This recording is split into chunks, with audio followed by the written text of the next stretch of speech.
Where I think managing your finances well works beautifully with your partner is to sit down and figure out what sort of life do we want to design? Where do we want to be in 10 years' time? What's important to us? What's valuable to us? A lot of us are trying to live a life that we think we should be having rather than the one we want to have or that is actually right for us.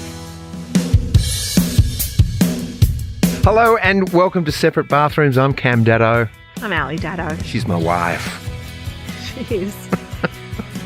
We have our money expert on today, Mel Browne. She's an author and a social entrepreneur, and her personal mission is actually to help women find their voice and become both business and financially savvy. Look, she's actually wanting to help everyone, but that's something that she's really been very passionate about is helping women really own their finances. So I'm so excited to talk to her. Yep. And we put the call out to you, our listener, for questions, and you answered the call beautifully. We've got a plethora of questions in front of us here from you, so we will attempt to get through as many as we can. And well, let's just get into it, because I have a feeling this is going to be a very informative and inspiring conversation with Mel Browne. Let's bring her into the bathroom.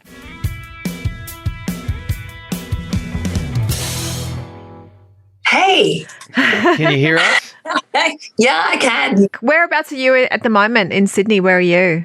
Millers Point. So my hubby's overseas with the Olympics, so he's been travelling for the last 10 weeks, and we went through a whole bunch of scenarios. We never went through the scenario that we'd be in lockdown here. Yeah, right. You didn't think of it. Yeah, of course. No, so it's nuts. What does he do? He's a physio, so he's with the canoes kayak team, which is Jess Fox, who she's expectation is that she'll win 1, maybe 2 gold medals. So it's exciting. It is exciting. I mean, it's such a bummer that it's, I feel so bad for all the Olympic athletes though right now. It's like there's such imagine training your whole life and this is your Olympics. It's like, it's not fair. I know, no friends and family, but it could be worse. And that's what they said. Yeah. Their expectation was it could be called off again. So yeah, true. Yeah. I was so excited to have you on because I heard you talk to those 2 girls, Sarah and Lise. Lisa and Sarah, they're so lovely. So lovely. And you were just fabulous. I was hiking at the time listening to you and I was like, oh my God, I need a pen and paper. We got to get her on this. And then I told our daughter about it, our 25. I said, you have to listen to this podcast. You have to get this book. So she got your Your Finances book and it was really good. Oh, thank you so much. Yeah. I love that. Yeah, Mel, welcome to the bathroom. We're going to just jump straight in. You're here to talk about money with us today. Expectations around gold medals, expectations around money. Yeah. We all have them. Are they healthy to have expectations? Absolutely. So the Olympic athletes wouldn't be going over there and competing if they didn't have some sort of expectation. So I definitely don't think it's an unhealthy thing. It's whether they're realistic expectations or whether they're shared expectations, I guess, as to whether it's positive or negative. When you start a relationship with someone, how soon in a relationship would you have the money talk? Do you reckon you have it super early on, even if you're not, like you just start living with each other? Is it immediately that money talk or even before you move in? Before then. Yeah, absolutely. Right. So I wouldn't be on Tinder or Grindr at that point, bringing it up potentially. Yep, got it. But it's so sexy though. It's so sexy, isn't it? Let's talk money, honey. No, I don't know that I'd even talk about it first date, although there are curious ways that you can bring it up. But certainly the minute I thought this relationship's moving from just sex or just light to serious or the possibility of serious, that's when I'd want to be bringing it up. Yeah, okay. How would you bring it up? Well, there's so many ways you could start. So I would bring it up curiously. So I would want to understand their money story. I'd want to understand what their money type was. I'd want to understand if they thought money was good, bad, or okay. So just bring it up in a curious way and get to understand how you both interact with money rather than, I definitely wouldn't bring it up with, right, so I'd like to know, what do you earn, what do you owe, blah, blah, blah, blah. Like that's going to be confronting. But starting with those other questions is a light way but it still can be a deep way to understand what's your money story. And is there red flags? Like, say, if anyone who's in a brand new relationship, is there a red flag around money that you just go, "Ooh, okay, maybe not the partner for me"? Oh, absolutely. So if they shut down that conversation and refuse to have it, that would be a red flag for me. And I'd keep pushing with that to say, hey, that seems to be an uncomfortable topic. Can you tell me about that? But again, if they just refused, if they said, oh, no, I've got that. I mean, we don't need to talk about that because I've got that. Again, that would be a red flag. So anytime there was an exertion of power and control or a refusal to talk about it, that would make me really nervous. And like, if you had have told me about how you embezzled all that money, honey, I might not have married you. Yeah, I embezzled it under the mattress. How come? It took me years to find that out. Hey, I've had many deep discussions with people on aeroplanes. So when we lived in the United States, I used to fly back and forth a lot. And I remember... I'm just getting jealous now. Right. Okay, so it was in the day. Now, if it was on my dime, I was always well up the back. But if it was on somebody else's, it was usually business class or first class. So I would fly with often these high rollers, and I remember asking one guy sitting to my right one day, "What's your definition of money?" Because he was quite clearly wealthy and he was busy working, and we were having our dinner and drinking great red wine. He said lubricant. That's his definition of money. What's your definition of money? You're not talking KY jelly. No, not at all. We're talking. I knew what you were saying. And I know you do a podcast. You talk about the pink money. And no, honey, it was not KY jelly. Yeah. I flat out asked him. I said, "Come on, enough with the secrets. What's your definition of money? What do you think about money?" And he said, "Money's lubricant. That's all it is. It just makes things work easier." Now, and I thought, wow, that's brilliant. What's your definition of money? For me, it's freedom and choice. So money gives me the ability to choose what I'm going to do and to live life how I want to live it. So if you robbed me of money, that removal of freedom and choice would be gone. So I don't work for the dollars necessarily. I work for my ability to have choice and to have freedom. That's a good perspective. Sort of takes the sting off it, doesn't it? Sting out of it. Yeah. Absolutely. Look, just going back to that idea about the money talk and in relationships, are there key points that you should hit? Absolutely. So I would start with that curiosity because you really want to understand your partner's backstory with money. And that is both their money story. So how did they grow up with money? What stories did they learn? Do they think money is good or bad? And definitely money types, because there are so many people where they think their partner's doing money wrong, but they're just not how they would do money. And once they understand that, then suddenly that point of tension has been removed. So I would start there, but there's no getting away from it. There comes a point where you want to understand, what income do we both earn? What do we both have and what do we both owe? What outstanding taxes do we have? Like, we also need them meet. Right. We put this out onto Instagram and Facebook if there was any questions for you, and we've had some great questions that we wanted to run by you, being the expert on money, being we are really not the experts on money at all, as proven by our history. Just shaking my head. I just wished, but I don't even know, Mel, if I'd paid more attention in economics in year 10, if I'd be in any different shape. Look, I don't think so. I actually think at school there needs to be a Finance 101. Agreed. It's not economics, it's Finance 101. Yeah. I think that would solve so many issues. Well, even our kids talk about this, particularly our 25-year-old. She says, Mum, why do they not teach you how to do your taxes in high school, how to budget, how to buy stocks? Why is this not in the curriculum? I don't care about trigonometry. That's not going to get me a life skill, but that sort of thing is, and it needs to be. And your whole focus is on a job, whereas if they actually taught you about investing as well, the job would be less about the dollars. I mean, it would still be about the dollars, but if you learned about investing, you could actually do the job that you wanted to do because you could be making money on the other side as well. All right, one of the questions that we have from our wonderful Separate Bathrooms community is, how do you handle it when you so want to purchase an expensive thing out of the budget that you have together? So if one person really wants to buy something expensive from a budget that you have together. I think that's where you want to have those shared goals and have had those conversations about what do we both want together? What's that thing that we're both striving for, that we're so excited about? And what do we value and prioritise in a relationship? So for my partner and I, it's organic food and understanding where we're choosing to eat meat. So we really want to understand that the meat that we're eating has had a happy life, but we don't value eating out. He doesn't value buying nice shoes and spending a lot of money on shoes and clothes. I absolutely do.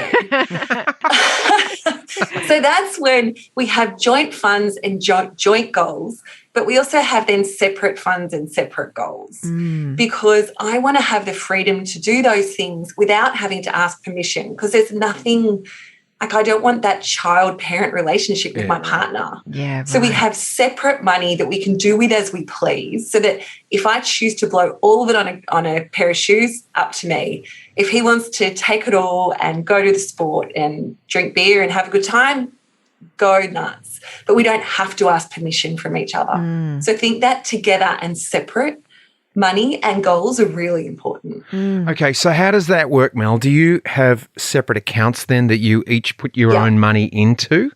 Absolutely. So we have joint accounts and we have structures together that are joint structures.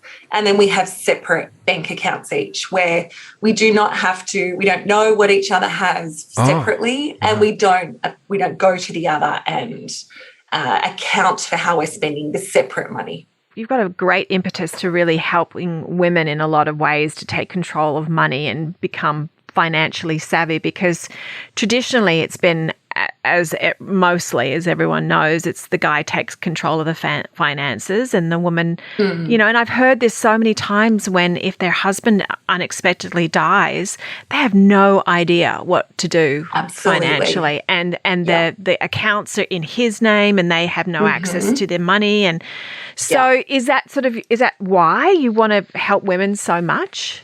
Oh, look, absolutely. And I see that happen for a couple of reasons. Often it's an abdication where the guy's saying, look, honey, I've got this. And she's like, oh, okay, well, if you've got it, thank you. And so it's done initially as a lovely thing and as a loving thing, but it's actually not lovely and loving if that situation that you just described happens. But it also can lead down the path to you not understanding what's going on. Yeah. But also studies have proven, and there was a great Warwick Business School study that showed this, the women in the study versus the men in the study, the women outperformed the guy when it came to investing in shares. Yet 93% of people in an American study believed men were better investors than women. So if we're not bringing both of us to that conversation around how to manage money or how to invest, we're losing an opinion. We're losing a point of view that maybe we hadn't thought. And so I'm a fan of both of the couple doing the work and doing the investment together, because you're getting a diversity of opinion. And one might not love it and one might not naturally be gifted at it, which is certainly the case in my family. But we invest in some medical stocks that I never would have invested in without my husband's opinion. And when a piece will come or when they'll send a research report, I'll send it to him and say, oh, honey, can you just decipher this? Yeah. So this is where having the two heads is such a great thing.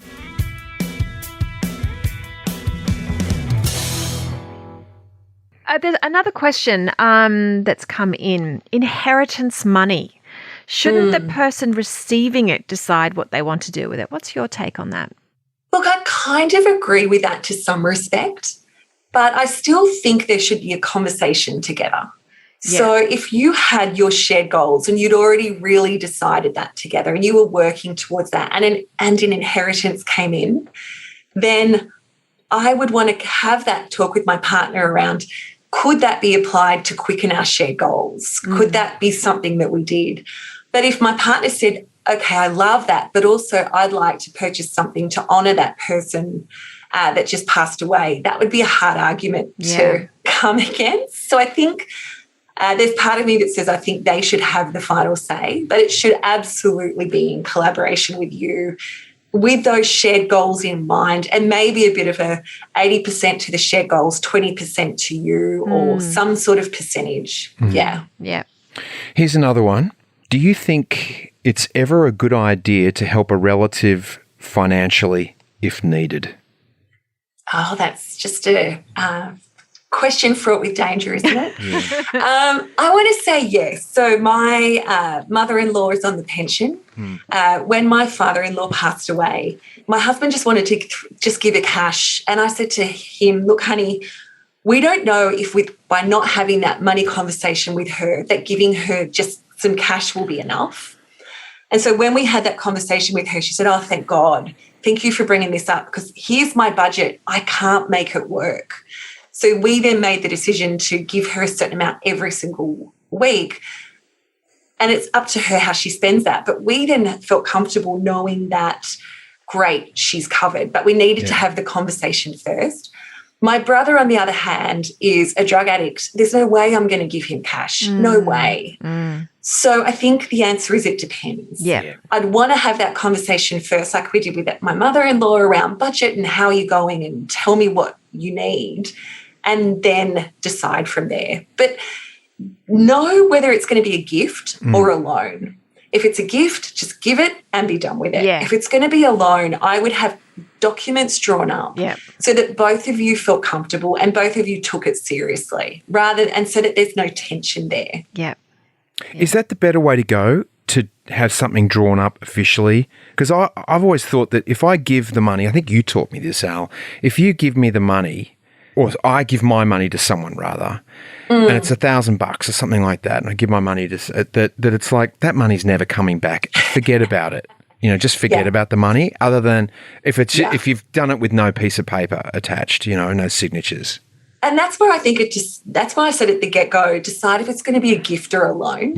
So I'm with you. If it's a smaller amount and I'm giving it, then it's you know what, I'm just doing this I hope that it's, and we've done this with a nephew before, I'm hoping it's going to come back, but, I'm kind of presuming it's not. So no documents drawn up or anything. But if it was a sizable amount, then I would have a repayment arrangement and everything drawn up. Okay, here's another one. My husband and I often fight over money. I give our adult children who are 18 and 23 about $100. I don't give them a regular allowance, but occasionally I'll give them $100 if I see them struggling. Should I be helping our children financially? And so it's that age, 18 and 23. Look, I hate that word should. It's should you versus do you want to? And I guess that's where it's that conversation with the partner. So my guessing is she's a relator money type. He's potentially a worker or a discerner of a different money type. So he's thinking they just need to work and make their own money. She's thinking, oh, but, I just want to help and rescue. Whereas if they came together and decided some up to $1,000 is going to be given to these kids every year, whether it's birthdays or whatever, and you can do that at any time and I don't judge, then she's got boundaries. He then can turn off going, okay, I'm just not going to care. Do you know what I mean? They've decided at that point. So that's where understanding where you're both coming from and having that conversation can be helpful. I love that, the boundaries around money. So even though there's $100 here and there, but you've already decided there's a limit to that. Absolutely. And then it's really guilt-free. She's doing it without having to hide it. He's not bothered by it, so it's not that source of tension around, why are you giving money to the kids again? Or it's from her pot, where we talk about that separate dollars, and she's free to do what she wants. And if she chooses not to spend on clothes, but to spend her pot on kids or grandkids, go nuts. That's hers. Which is exactly what my mum does. She spends her pot on kids and on her grandkids. Here's another. We just as a note, we've got some great questions from our separate bathrooms family, and there's another one here. In a relationship, if one of us has debt Is it fair to share the debt, or should it stay with that person with the debt? Again, so I would say the answer is it depends. So if this is super early in a relationship, then I guess it would be up to you what you wanted to do. If the more serious a relationship got, depending on the size of the debt, so if it was a large tax debt, for example, that one of you had, and you wanted to both buy a house together, you might decide, right, all of your income's going to pay towards that debt, and my income is going to be saving for the deposit. So that might be an agreement between you both. That's a good idea. If it's credit cards, it might be look, I'm happy to help you pay that off with the understanding that you'll cut those cards off and not use them anymore. So again, that's where there's got to be conversation, transparency and boundaries. Yeah. So that you both know what to do, because there's nothing worse than hiding debt, or what's called financial infidelity, because then I don't have a choice as to whether to help you pay off that debt. You've just turned up with it and I didn't know about it and I'm blindsided by it. Or more, something called sexually transmitted debt, which is debt that you get as a result of being in a relationship. So that could be debt. I don't know what's worse, that STD or the other one. Yeah. The one we know about. Depends who you're talking I don't know to. which one I would rather have. One, you could take a tablet and be done with it. The other one could linger for years and years. Yeah. So if I don't know I've got the debt, then I've seen sexually transmitted debt, everything from gambling debt to credit cards to tax debt to breaking up, and that joint credit card that I was the primary card holder, I'm now stuck with the debt. So like anything, it's transparency, a plan, boundaries. Yeah. Such good information. Is there a magic superannuation amount that allows my husband to retire even though I wish to keep working longer? There absolutely isn't. And I hate really? this figure of $1 million that's bandied around all the time, because if I want to retire at 60, but I'm going to live to 90, is $1 million enough? Right. If I don't own my own home, is $1 million enough? I've done the sums for people where they've owned their own home. They don't have an extravagant lifestyle. They don't want to travel overseas. And for them, $500,000 was oodles. You might have an investment property and be happy to work a couple of days a week and invest in shares, in which case you don't need $1 million in super. So again, you want to do the exercise of what sort of lifestyle do I want in retirement? How much money do I want to spend? What is it going to cost me to live each month? What income do I have coming in outside of super? So what income streams, and I'm such a fan of multiple income streams. So what income streams have I developed? And then the final piece is, and therefore what do I need from super? Because if I've been developing some great income streams outside of super, then I may need less inside super. And that's why I'm such a fan of not just concentrate, and I see this done a lot by couples, they just concentrate on paying off their mortgage and not investing. And what we want to do is, yes, paying off your home's a good thing, but not at the expense of investing as well. How many investments, you don't have to say what they are, but how many investments would you off the top of your head have, do you know? So I read once upon a time that most millionaires have 7 streams of income. Okay. So that was my go-to. I was like, right, I want to start. So I have 9 wow, now. okay. Yeah. And I was actually having a conversation with a girlfriend yesterday. Not all of them are passive. So I'm now working to make sure more are passive than aren't. How did you learn all of this? Was this just, some people just have a natural aptitude for things. It seems like you are one of those people. My dad was an accountant, but having said that, he didn't talk about any of this. So he retired at age 53 and none of us knew how he did it. So my sister isn't great with money and my brother's never. He's worked probably a month in his life. So there's the nature-nurture thing. Yeah. But me personally, I didn't have a great financial story up until I divorced, first husband at 33. And I gave the entire divorce proceeds to charity, which was a really, it sounds altruistic, but was really dumb move when the next day I didn't have money for bond or wages or anything else. And from that point, I just decided, you know what? I never want to be in this place again. I never want to be in this place of, I don't know how I'm going to pay for this. I have to move in with 6 friends because I cannot live. So it came from that position of this needs to change, and I never want to be. I always want to have choice. Yeah. What an amazing choice to do, to dump all your money into charity at that point. Because I guess there was... It was amazing, but dumb.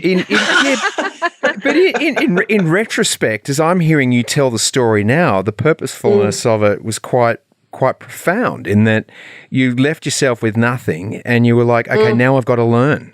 Yeah, and that was not intentional. It was as a result of him and my ex-husband's not a bad bloke, but you say stuff to each other. And he did a throwaway line around, you're not going to make it on your own. Ooh. And I did well, let me show you, buddy, by starting at less than 0 so you can never say that. Yeah. But you're right, Cam, that then meant that I had to figure it out. Yeah. Yeah, you gave yourself no choice other than to climb out of the hole. No choice. And you not only did you figure it out, but like, look at how well you've done. You've also written a book called Your Finances, which our daughter owns now because of hearing you speak. So fantastic information that, this is just, it's everything that you've learned and everything that you've just seen within couples and with people, and you've all put it in the book for everyone to learn about for themselves. Absolutely. So I'm an ex-accountant, ex-financial advisor, but I've also done this for myself. Yeah. And I think that's the difference. Yeah. It's the theory, but it's also doing it as well. Yeah. Are you still available for hire as in terms of this? I'm an ex-financial advisor. I heard you say ex, but no one's ever an ex. Cameron, I'd like to just meet you for coffee one day. Yeah. Are we allowed to do that? About things. Oh, sure. Absolutely.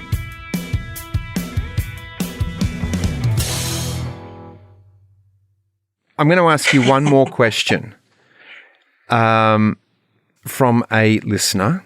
What's the best way to make a budget with your partner and stick to it, in your opinion? I hate the word budget, and I don't believe budgets work. It's actually been proven that they don't work in the same way that diets don't work. So they're super restrictive. We have an amount for everything, and just like what happens with diets, they last for a period of time and then you bust out and you blow it all. What used to happen on a trip to Bali, now it's probably on redoing your home. Yeah. Where I think budgets work beautifully, or managing your finances well works beautifully with your partner, is to sit down and figure out what sort of life do we want to design? Where do we want to be in 10 years' time? What's important to us? What's valuable to us? Then bring it back to 12 months. So if we want that, what does that mean for the next 12 months? If we're excited by that, what does that mean? So if we want to buy an investment, if we want to start investing, if we want to buy a home, if we want to pay down debt, that might mean that for the next 12 months. So what does that mean for me tomorrow? It might mean looking at our expenses and understanding how much it costs us to live each month and making some serious decisions around that, because that actually doesn't fit into the life we want to design. It would be definitely starting to understand finance and investing. But it would also be setting up our bank accounts in a way that it's serving us rather than sabotaging us. So having a general account, having a savings account, a bills account, and making sure things are automated so that we can set up our life in such a way that it's relaxed rather than just trying to figure everything out and hoping that we've got enough. So long answer to a question, but figure out what you're excited about, work out what that means for the next 12 months, pay yourself first, and then set up your accounts and have the money going automatically. But once you get excited about those long-term goals, I've had people make really uncomfortable decisions around, okay, so I've got this massive mortgage. That means I can't start my 7 streams of income. I'm going to downsize. Or I need to stop these different streaming services, or we actually can't afford our kids to go to the school we've been sending them. We just can't afford it. We need to make some decisions. A lot of us are trying to live a life that we think we should be having rather than the one that we want to have or that is actually right for us. So there's no getting away from that great work around what sort of life we want to design. Amazing. Part Fabulous. therapy, isn't it? But it's so good because there's such a sting and around money, and it's hard just to get excited about paying off your mortgage or just budgeting for food. Like, you've got to have a big, exciting something to want to be able to do this stuff. It's so true. Like, even just the whole energy around that, it's so much more expansive than just making ends meet. It's just like, what's our goal together and how do we adjust it for right now? So, and imagine like just that feeling of when you do get that house or you do get that world trip that you've been saving up for. And how important that would feel as a couple. That would join you together rather than separate you out. It's so absolutely, because you're running together rather than trying to be like donkeys and pulling against the rope, going in opposite directions. Yeah. There was a moment in our financial life when things really were bad, and I remember someone saying to me, well, pat yourself on the back. Like, when a bill comes in, the bill comes in and just go, isn't this awesome? I've got the money to pay for this bill. So you're paying the bill and sending it off with, yeah, man, I've done that. And that made a huge difference to me. It just changed everything from, crap, look, here comes another bill to, I got the money for that. Awesome. You can have that and you can have that. I'm much the same with tax. Someone said to me once, why would you share trade when you're going to lose such a large amount in tax? Like, but I get to keep half. Right. I still get to keep half. Like, really? So, it's just a mindset, isn't it? Yeah, totally.